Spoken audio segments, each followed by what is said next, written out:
What's going on, guys, and welcome back. The Zabu season is live, and as always, I'll be breaking down both the free and paid version of the season pass and seeing if it's worth spending your money on and the value you get from the resources. And we're going to break it down by the numbers. I'm going to also give you guys my first impressions on what already seems like the incredibly broken card that is Zabu, and then of course I'll give my impressions on the season as a whole. So let's play Snap or Pass with this month's season pass, Zabu. Now first, a quick breakdown of what each pass is going to give you. We've got the free-to-play pass right here, and just for playing Snap, this is what you're going to get.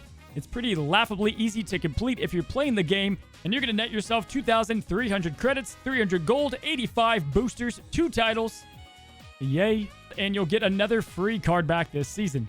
In total, this is a $30 value if you just look at the credits and gold. And again, that's not bad for just playing the game. Now, before we move on from the free season pass, I just want to say I wish they would do away with titles. Like, nobody's jumping up and down for their 5th, 10th, 20th title that you can only have one. Like, they're fun and they're a nice addition, but I don't think they should replace like the free variant that used to be there. It would be extremely easy to add collector tokens to the season pass. And Snap Team, if you're watching, please, for the love of Thanos, just throw in some collector tokens. Both whales, free to play, the whole community would be happy with this decision, even a small amount. So again, hopefully you can consider that for future seasons. Now let's move on to the paid version of the season pass. You're gonna get yourself 300 credits, 900 gold, a crap load of boosters, 3 avatars, a title, 1 card, which is Zabu, and 7 variants, as well as a card back. Now, the card back is extremely sexy for the paid pass this season, and have you seen this Khazar? Good grief, he's naked! If you're paying for this month's season pass, you're going to get the resources. Awesome. Zabu is the main reason you're buying it because, good God, does he just scream and ooze power. I mean, we thought Wave in the beta or even Silver Surfer last month was an extremely supercharged card. Zabu just, good God. Looking at the card, we already know he's insane. Sarah is one of the most meta options in this game, and Zabu is going to sport 3 energy and 2 power, and the insane ability of discounting 4 cost cards by 2 energy. Like, that's insane. That's going to burst the meta wide open. He's going to have so many decks that can be built around him, and instead of just building decks like around his card, you can just slot him into, like, discard. We're going to walk through the different 4-cost options and see where he can plug in. Like, let's just take a second to look at some of these 4-cost drops. You know, obviously, Khazar is that natural synergy for zoo decks for Zabu. But he's going to virtually massively boost so many archetypes. He fits into pretty much all of them. And this is just the beginning of where I think Zabu is going to fit in. I'll be having an in-depth guide and day 1 decks for you guys. But first of all, like, just good cards. Rescue Moon Girl with Devil Dinosaur, White Queen. These are great cards of awesome value that will only be 2 cost. We're going to see so much more Miracle-style decks with Zabu in them. Crossbones becomes much better. Darkhawk, the new card, and Sentry, the new card, both massively go up in value as well.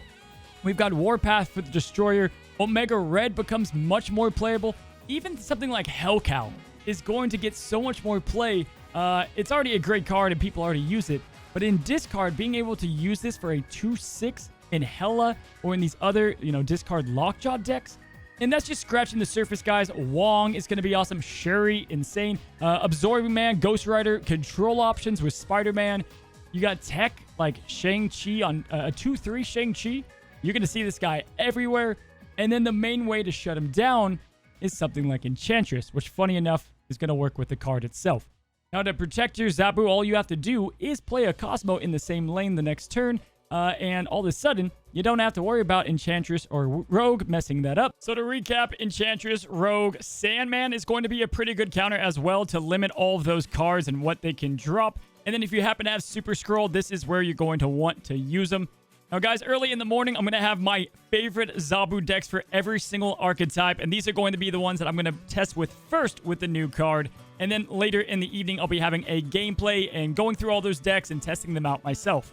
Now, obviously, if Zabu is even a fraction of what we think he's going to be, he's an easy 10 out of 10 for the value of the card that you are getting, and he's an easy favorite of probably the best season pass that we've seen yet. Finally, to wrap up the season, we've got brand new cards coming to Pool 5. I'm going to break all these down on a separate video, but my gosh, Shadow King and Sauron looks incredible.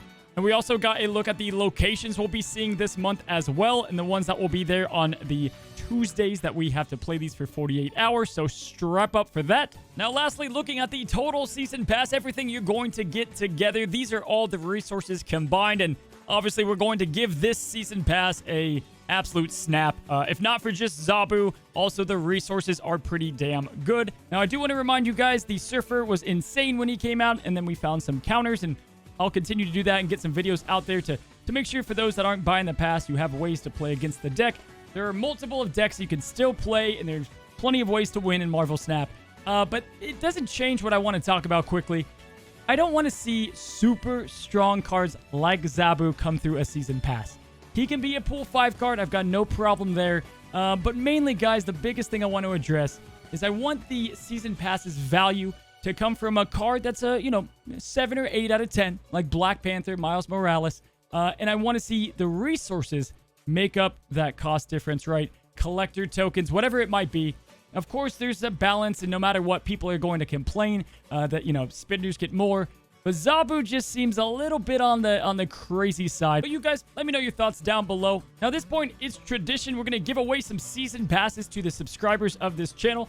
All you have to do is like the video and comment down below what Zabu combo is going to be the most broken in your eyes. I'm curious to see what you guys come up with, and also a bit scared. All right, guys, enjoy 2023, the start of it, and until the next video, happy snapping.